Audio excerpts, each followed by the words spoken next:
మళ్ళీ ఎవరు మాటలైనా వినిపించాయా? ఏంటన్నయ్య మాట్లాడవు?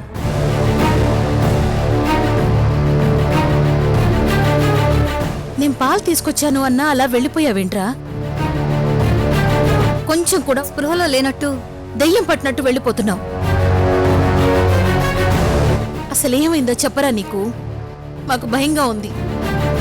అమ్మా, మీరు టెన్షన్ పడకండి, అవన్నీ తర్వాత చెప్తాను. అన్నయ్య, నువ్వేమీ చెప్పకపోతే టెన్షన్ పడేది అమ్మే. Please tell me what happened.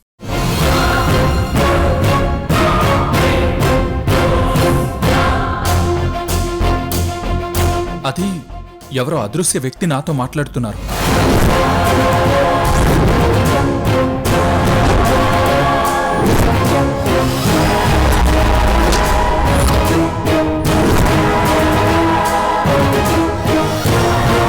ఇందాక ల్యాప్టాప్ డిస్టర్బెన్స్, తర్వాత ఆలోచిస్తూ ఉంటే ఒక వ్యక్తి మాటలు వినిపించాయి. అతను మేడ మీదకి రమ్మంటే వెళ్ళాను.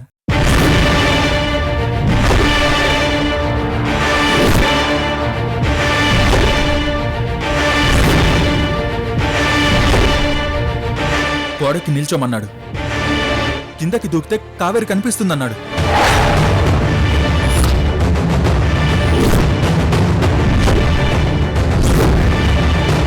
ఓ నాయనో, ఆ అదృశ్య వ్యక్తి ఎవరు? ఎక్కడి నుంచి మాటలు వినిపిస్తున్నాయి? అంత మాయగా ఉందోదినా?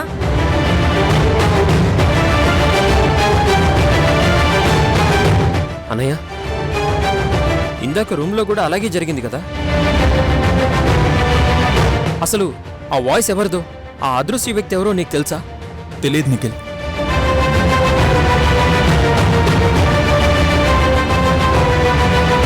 బావా, పోనీ ఇంతకు ముందెప్పుడైనా ఆ వాయిస్ విన్నారా? లేదనుషా.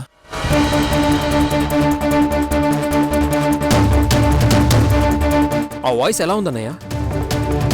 ఎలా ఉందంటే యంగ్ వాయిస్ లానే ఉంది నిఖిల్.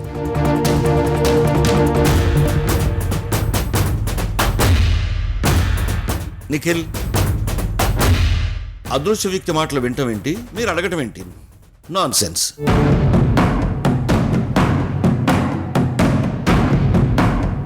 ఇవన్నీ వాస్తవానికి దూరంగా ఉన్నాయి. అఖిల్ భయపడినట్టుగా ఎలాంటి వాయిస్ లేదు, ఉండదు.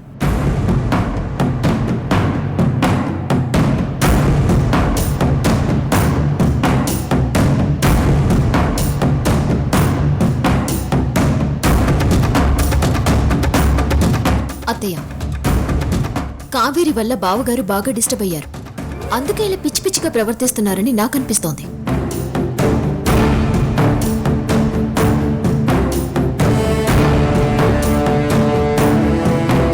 సత్య, అఖిల్ ఏమి చిన్నపిల్లడు కాదు. ఈ కంపెనీ సీఈఓ, బిజినెస్ మ్యాగ్నెట్. అనవసరంగా మీరు అఖిల్ మైండ్ ని డిస్టర్బ్ చేయకండి ప్లీజ్. మావయ్య, తను పర్టికులర్ గా ఒక వాయిస్ విన్నానని చెప్తున్నారు కదా, అలా అలా ఎలా సింపుల్ గా తీసుకుంటాం? Something is happen. అవును డాడీ, హాస్పిటల్ నుంచి వచ్చాక అన్నయ్య బాగా డిస్టర్బ్డ్ గానే ఉన్నాడు.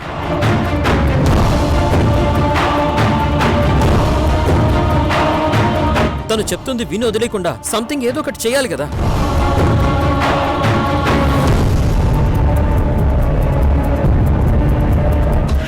ఓసి సత్య, కళ్ళు పోయాయని చెప్పి అందర్నీ నమ్మించి సీక్రెట్గా అఖిల్ కావేరీలను విడగొడుతున్నావేమోనని నాకు అనుమానంగా ఉంది.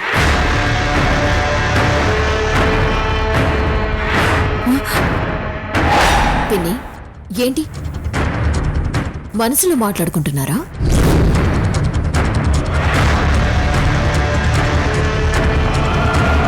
ఇలాంటి పరిస్థితిలో మీరే ఏదో ఒక సజెషన్ ఇవ్వాలి. వదినా, ఏదో ఒకటి చేయండి. పెళ్ళం ప్రేమ సక్సెస్ అయితే చుట్టూ బౌన్సర్స్ ఉన్నట్టు సేఫ్టీ, లేదంటే క్యాన్సర్లా చంపుకు తింటుంది. అమ్మా, ఇక్కడ పరిస్థితి ఏంటి? నువ్వు మాట్లాడేదేంటి? అనుష, నీకేం తెలీదు, ముందు నువ్వు నోరు మూసుకో. అత్తయ్య, అఖిల్ని మెంటల్ హాస్పిటల్లో జాయిన్ చేయండి.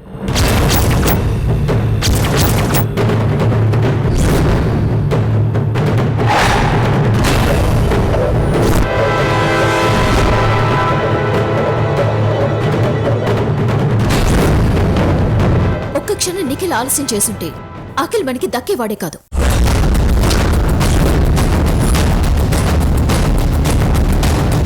ఏదో అదృశ్య శక్తి అంటూ ప్రాణాల మీదకి తెచ్చుకోవడం ఖచ్చితంగా పిచ్చి.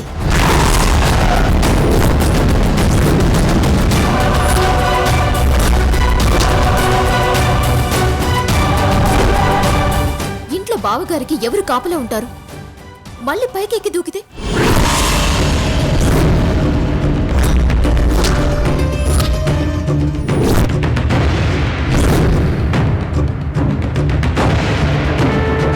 సత్య, మాట్లాడింది చాలు.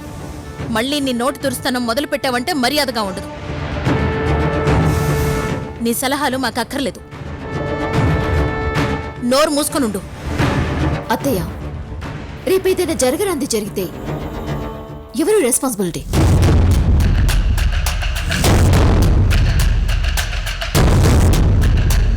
మీరెందుకు గొడవ పడతారు? నేను బాగానే ఉన్నాను. ప్లీజ్. సత్య, నువ్వు మాట్లాడుకో. వదినా, సత్య మాటలో అపార్థం చేసుకోకండి. తను చెప్పాలనుకుంది చెప్పింది. ఏంటి నువ్వు ఆవిడ చెప్పేది? నాన్సెన్స్.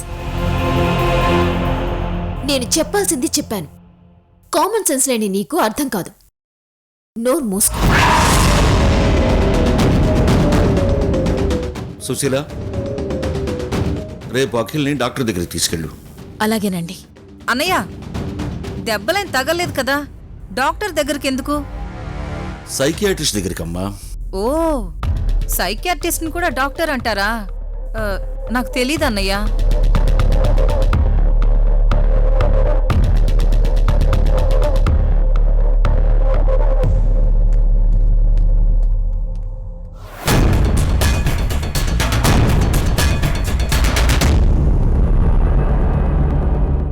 ఓసి శాడిస్ట్ దానా, నీ బ్లైండ్నెస్ ని అడ్డు పెట్టుకుని కావేరి అఖిల్ జీవితాల్ని నాశనం చేస్తున్నావు కదా. నాకు నీ మీదే అనుమానంగా ఉంది.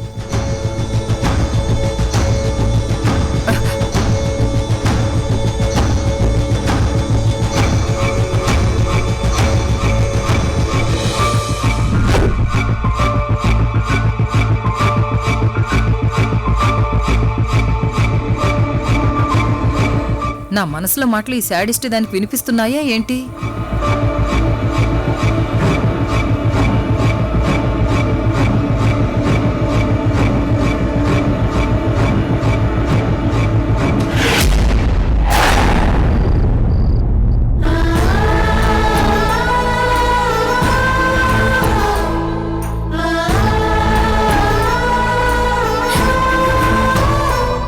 మీరు మాకు తీరని అన్యాయం చేశారు బాబాయ్ గారు. అంత మాట అనక తల్లి. మొదటిసారి మీ మీద కోపం వస్తుంది బాబాయ్ గారు. ఒక కోడలు నిత్యం మా మీద శత్రుత్వం పెట్టుకుని వేధింపులతో పగ సాధించింది.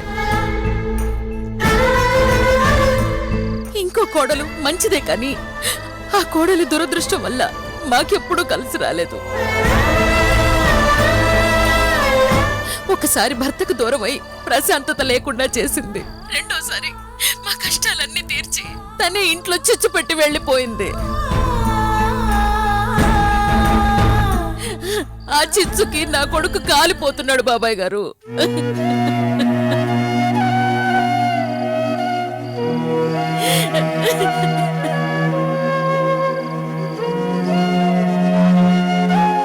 కావేరికి సర్పదోషం ఉందని నిన్న మీరు మాతో చెప్పారు. కానీ దానికంటే ముందే కావేరి జాతకం బాగాలేదని తెలుసుకున్నాను బాబాయ్ గారు. అమ్మ సుశీల,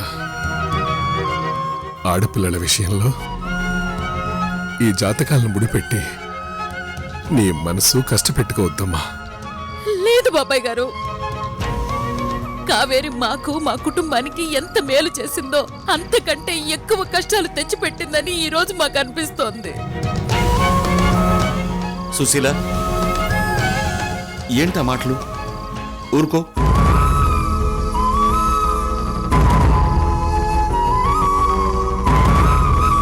ఈ ఇద్దరు కోడళ్ల వల్ల మాకు మనశ్శాంతి లేకుండా పోయింది బాబాయ్ గారు. సత్యను క్షమించి భార్యగా స్వీకరించడానికి నా కొడుకు నిఖిల్కి ఏ మాత్రం ఇష్టం లేదు. కానీ చూపు లేని భార్యని, పైగా కడుపుతో ఉన్న భార్యని వద్దనుకుంటే అందరూ మమ్మల్ని దుర్మార్గులు అనుకుంటారని సత్యని క్షమించాం.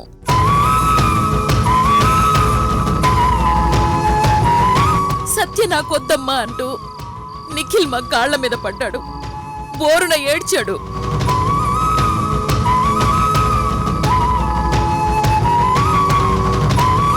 భార్యని వద్దు అని కన్నీళ్లు పెట్టుకున్నా నా కొడుకు మనసుని నిర్దాక్షిణ్యంగా విరిచి వాడిని బెదిరించి మీకోసం సత్యని ఇంటికి పిలిపించుకున్నాం.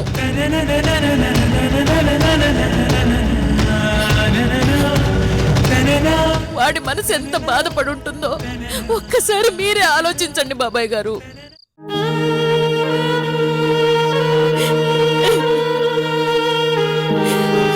సరే, సత్య గొడవ తీరింది అనుకుంటే ఇప్పుడు కావేరి సమస్య.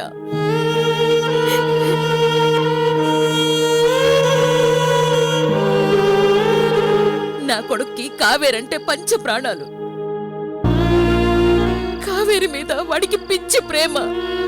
ఆ ప్రేమతో ఈ రోజు కావేరి కోసం వాడు పిచ్చోడైపోయాడు బాబాయ్ గారు.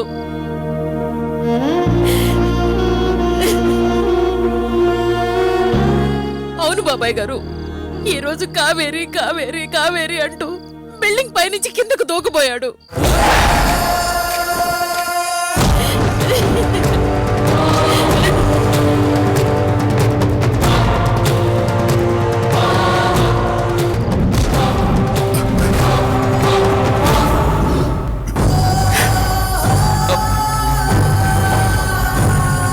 సుశీల ఆగు.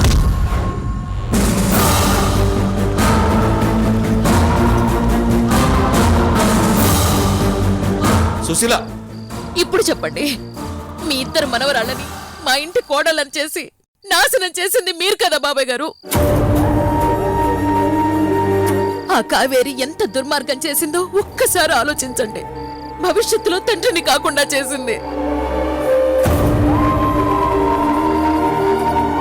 ఇల్లు వదిలి వెళ్లిపోయి వాడి జీవితాన్ని నాశనం చేసింది బాబాయ్ గారు. ఈ రోజు చెప్తున్నాను, ఆ కావేరి మా ఇంటి కోడలు కాదు.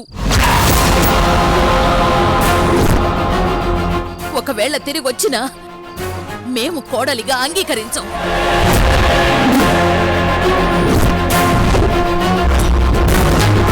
సర్పదోషం ఉన్న అమ్మాయికి మా ఇంటి కోడలుగా ఉండడానికి అర్హత లేదు బాబాయ్ గారు.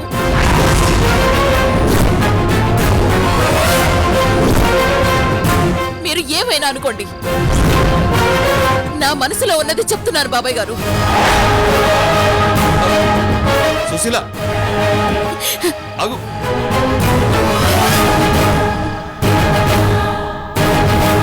మావయ్య, సుశీల ఏదో ఆవేశంలో ఉంది, మీరేమీ అనుకోకండి ప్లీజ్.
సరే అనుష, నాకంతా అర్థమైంది.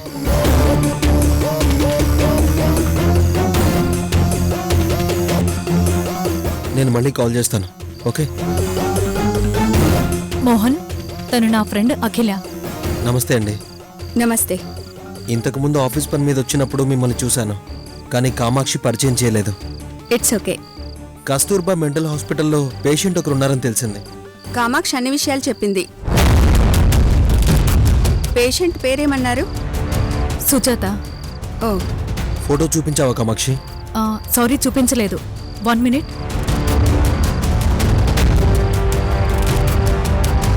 ఈ అమ్మాయే.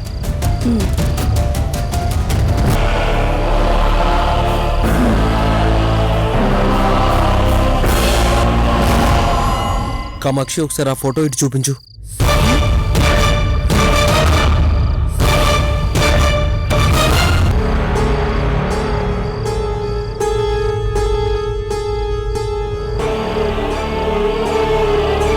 నాకు అర్థమైంది. ఆ హాస్పిటల్ లోపలికి వెళ్ళడం చాలా కష్టం. బట్ నేను మా డిపార్ట్మెంట్ రికమెండేషన్ లెటర్ ఇచ్చి పంపిస్తాను. Thank you madam, thank you so much. It's okay. మీకు ఏ హెల్ప్ కావాలన్నా నన్ను అడగండి. షూర్. కామాక్షి, వెళ్దామా? అలాగే.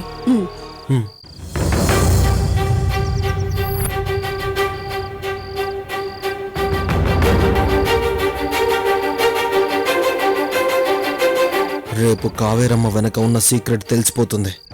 మోహన్, కామాక్షి, మీ ఫ్రెండ్కి ఎందుకు వేరే ఎవరిదో ఫోటో చూపించావు? మోహన్, ముందు అక్కడ కావేరి ఉందని కన్ఫర్మ్ అయ్యాక అప్పుడు అఖిల హెల్ప్ తీసుకోవచ్చు. అది కూడా కరెక్టే. ప్రస్తుతానికి మీ ఫ్రెండ్ అఖిల నార్కో డిపార్ట్మెంట్లో ఉండడం వల్ల మనం మెంటల్ హాస్పిటల్కి వెళ్ళడం ఈజీ అయింది. ఏమో మోహన్, నాకైతే టెన్షన్గా ఉంది. ఒక కావేరి ఏమో ప్రెగ్నెన్సీ పోగొట్టుకుని ఇల్లు వదిలి వెళ్ళిపోయింది. ఇంకో కావేరి ఏమో ప్రెగ్నెన్సీతో ఉంది. రేపటితో ఈ టెన్షన్కి ఫుల్ స్టాప్ పడాలి. ఖచ్చితంగా మనం కావేరిని ఫైండ్ అవుట్ చేస్తామన్న నమ్మకం ఉంది కామాక్షి. ఇందాకే అనూష ఫోన్ చేసింది. అఖిల్ బాబు పిచ్చి పట్టినట్టుగా బిల్డింగ్ పైకి ఎక్కి దూకేయబోయాడంట.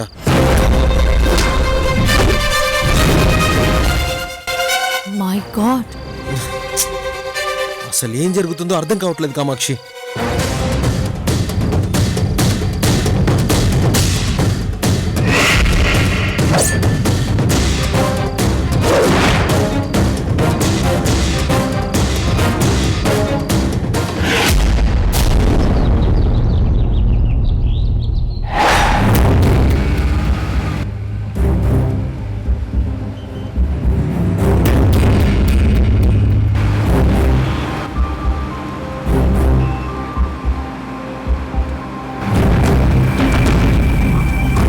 అన్నయ్య, మార్నింగ్ ఆ వాయిస్ మళ్ళీ వినిపించిందా?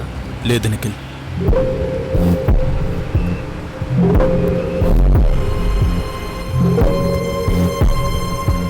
నేను మీ వదిన గురించి ఆలోచిస్తూ పిచ్చివాడిని అయిపోతున్నానా?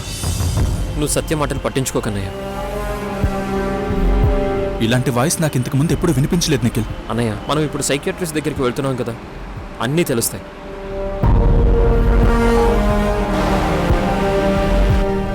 ఇంతకు ముందు ఒకసారి సత్య కూడా చెప్పకుండా ఇంటి నుంచి వెళ్ళిపోయింది అనుకున్నాం.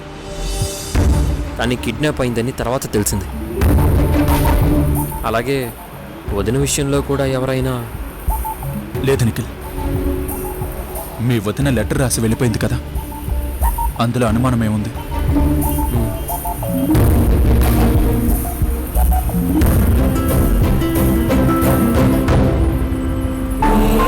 నేను చెప్పినట్టు చేస్తే కావేరి కనిపించేది కదా మిత్రమా.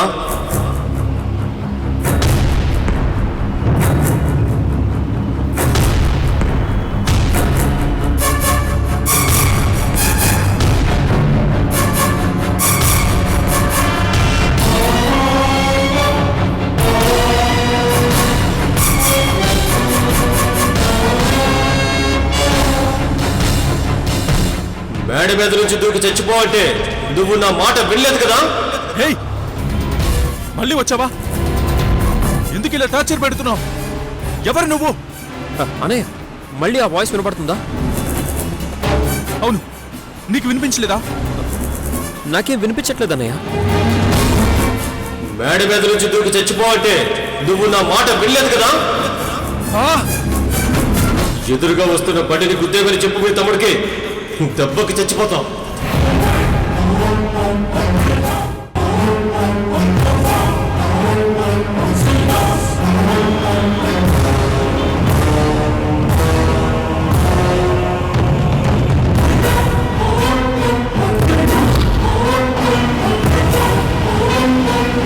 చెప్పు చెప్పు, వస్తుంది.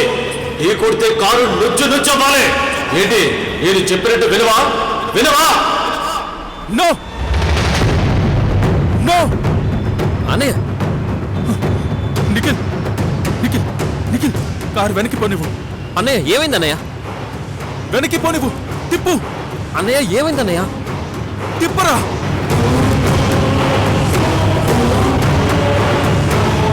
వెనక్కి తిప్పు, ఎందుకన్నయ్య? తిప్పరా,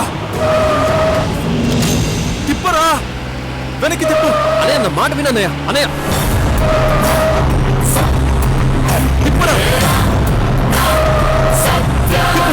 వెనక్కి తిప్పు, నిఖిల్, తిప్పరా. అన్నయ్య అన్నయ్య ప్లీజ్ తిప్పరా.